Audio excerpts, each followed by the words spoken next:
नमस्कार सभी पेंशन धारक साथियों का एक बार फिर से स्वागत है। दोस्तों इस वक्त पेंशन धारकों के लिए बहुत ही बड़ी और इम्पोर्टेंट 4 प्रमुख बड़ी खबरें आ रही हैं। जहां दोस्तों पहली बड़ी खबर की बात करें तो ईपीएस 95 पेंशन में इतने रुपए की बढ़ोतरी, इस तारीख से मिलेगा लाभ। ईपीएस 95 पेंशन को लेकर बड़ी खबर आ रही है कि कब से और कितनी जो है उन्हें पेंशन बढ़ोतरी का लाभ मिलेगा। कर्मचारी भविष्य निधि संगठन के तहत दी जाने वाली एम्प्लॉयज पेंशन को लेकर ये बड़ी खबर हाल फिलहाल में आप सभी के लिए निकल कर सामने आ की है। साथ ही दोस्तों बात की जाएगी साल 2025 में पीएफ में हुए हैं कई अहम बदलाव। तो 5 प्रमुख बदलावों के बारे में जानेंगे जो आप सभी पेंशन धारकों के लिए बहुत जरूरी बताई जा रही हैं। इसी के साथ साथ हम बात करने वाले हैं मोदी जी ओपीएस बहाल करो, एनपीएस और ओपीएस में मत उलझाओ। जी हाँ दोस्तों, सीएपीएफ जवानों की यहां पर जो है बड़ी मांग निकल कर सामने आई है कि ओपीएस की बहाली हो और वीआरएस की अवधि अब जो है घटाई जाए। जवानों की भावनाओं के साथ न खेलें सरकार और कर्मचारी भविष्य निधि संगठन, इसको लेकर हम सभी के लिए बड़ी और ताजा अपडेट आई है, इसकी भी बात करेंगे। साथ ही हम सभी की पेंशन बढ़ोतरी 7,500 रुपए की वृद्धि को लेकर पूरी जानकारी और मुख्य बदलाव क्या हुए हैं उनके बारे में जानेंगे। और वहीं केंद्र सरकार के कर्मचारी और पेंशन भोगियों के लिए 3 महीने के एरियर के साथ साथ डीए की वृद्धि को लेकर बड़ी खबर आ रही है, जिससे अब उन्हें 6,732 रुपए का अलग से लाभ जो है वो देखने को मिलेगा। तो इसके बारे में भी आज इस वीडियो के अंदर बात करेंगे। यानी कि दोस्तों पेंशन धारकों के लिए आई प्रमुख बड़ी खबरों की चर्चा इस वीडियो के अंदर करेंगे।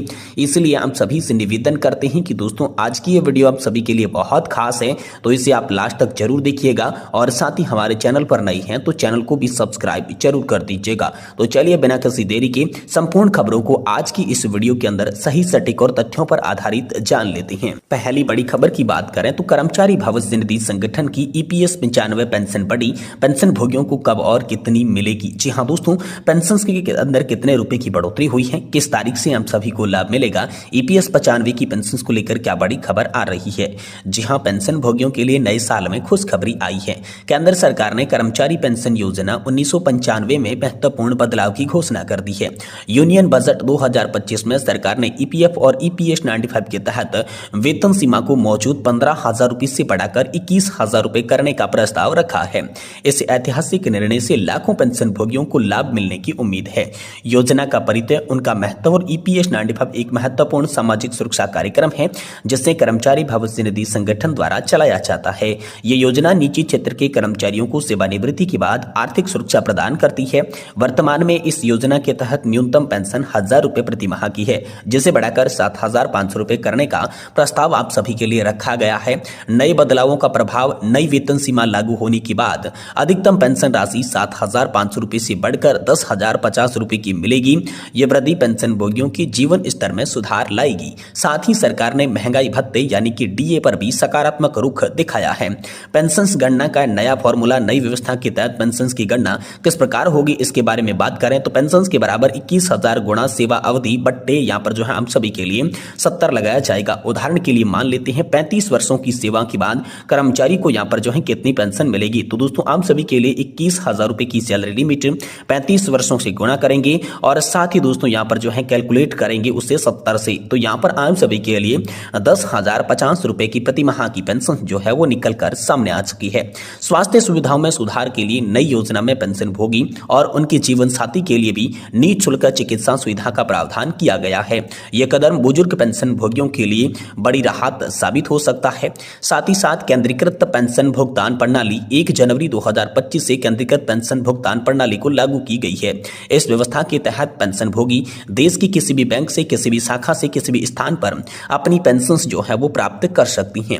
सरकार लगातार इन योजनाओं को मजबूत बनाने की दिशा में काम कर रही है। वेतन सीमा में वृद्धि न केवल पेंशन की राशि बढ़ाएगी बल्कि नियोक्ता का योगदान भी बढ़ाएगी, जिससे पेंशन फंड भी आम सभी का मजबूत होगा। ईपीएस 95 में प्रस्तावित बदलाव निजी क्षेत्र के कर्मचारियों के लिए एक बड़ी राहत है। इन बदलावों से पेंशन भोगियों को बेहतर सामाजिक सुरक्षा मिलेगी और उनका जीवन स्तर सुधरेगा। हालांकि ये ध्यान रखना महत्वपूर्ण है कि अंतिम नियम और लाभ सरकारी अधिसूचनाओं पर निर्भर करेंगे। ये वीडियो दोस्तों हमने जानकारी के हिसाब से बनाया है। महत्वपूर्ण निर्णय है कि कर्मचारी भविष्य निधि संगठन की जो आधिकारिक वेबसाइट है उस पर आप जाकर अधिक जानकारी जो है इसके बाबत में जान सकते हैं। साथ ही दोस्तों अगली बड़ी खबर की बात करें तो आप सभी के लिए लाखों पेंशन भोगियों के लिए जो है मासिक पेंशन बढ़ोतरी को लेकर प्रस्ताव जो है वो आ चुका है, जिसमें पिछले कुछ वर्षों से जो मांग हो रही थी आम सभी की ईपीएस 95 पेंशन धारकों की पेंशन बढ़ाने को लेकर। इस बीच वित्त मंत्री निर्मला सीतारमण से नेशनल एजुकेशन कमेटी ने 10 जनवरी को मुलाकात भी की थी।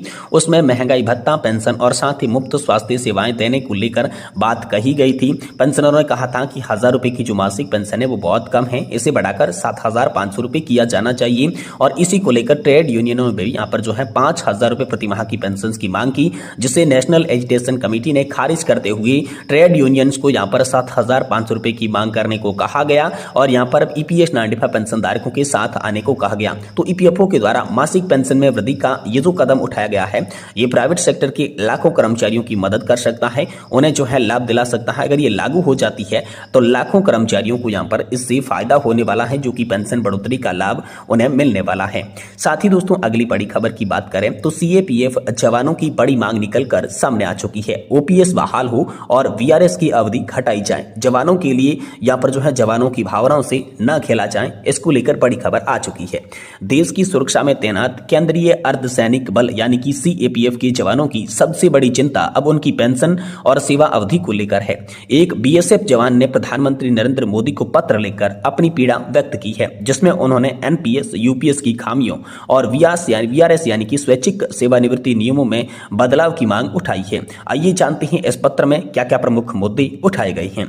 केंद्रीय अर्धसैनिक बलों जैसे कि BSF, CRPF, ITBP, CISF, SSB के कार्यरत जवानों को सख्त ड्यूटी, कठिन परिस्थितियों और लगातार फील्ड में तैनाती जैसी चुनौतियों का सामना करना पड़ता है। ऐसे में 25 वर्ष की अनिवार्य सेवा पूरी करने के लिए बेहद कठिन उनके लिए हो जाता है। तो जवानों की प्रमुख और मुख्य मांगे क्या है?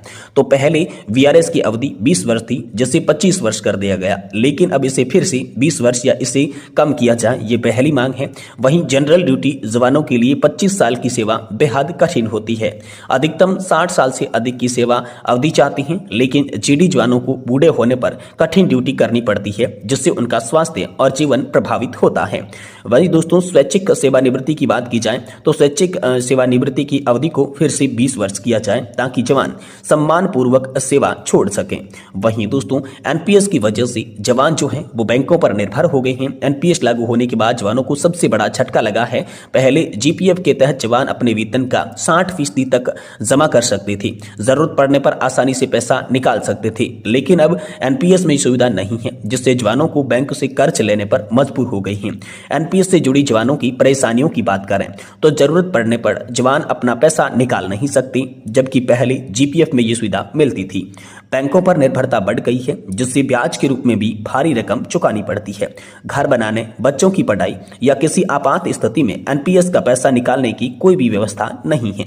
एनपीएस के कारण आर्थिक संकट बढ़ रहा है और जवानों पर मानसिक दबाव भी बढ़ रहा है। तो ओपीएस यानी कि पुरानी पेंशन योजना को फिर से लागू करने की मांग आप सभी के लिए निकलकर सामने आ रही है। एनपीएस की जगह पुरानी पेंशन योजना लागू करने की मांग लगातार उठ रही है। सीएपीएफ जवान का कहना है कि अगर सेना में ओपीएस है तो सीएपीएफ में जवानों को इससे वंचित क्यों रखा गया है, जबकि दिल्ली हाईकोर्ट का फैसला है कि ओपीएस लागू करने के लिए फिर से सरकार इसको पूरा नहीं कर पा रही है। ओपीएस लागू होने से फायदे क्या होंगे? तो सेवानिवृत्ति की बात, स्थिर पेंशन मिलेगी, जीपीएफ के तहत अपनी बचत का अच्छा ब्याज उन्हें मिलने वाला है, जरूरत पड़ने पर जीपीएफ का पैसा निकाल भी सकेंगे, बैंक से कर्ज लेने की उनको जरूरत नहीं पड़ेगी और सेवानिवृत्ति के बाद आर्थिक सुरक्षा जो है वो बनी रहेगी। तो ये तमाम तरीके के फायदे जो हैं ओल्ड पेंशन स्कीम को लेकर सामने आई हैं, जिसमें हाल ही में प्रधानमंत्री नरेंद्र मोदी को अर्धसैनिक बल के यहाँ पर जो है हम सभी के लिए सीएपीएफ के एक जवान ने पत्र लिखकर सभी चिंताओं को बताया और कहा कि मोदी जी ओपीएस बहाल किया जाए,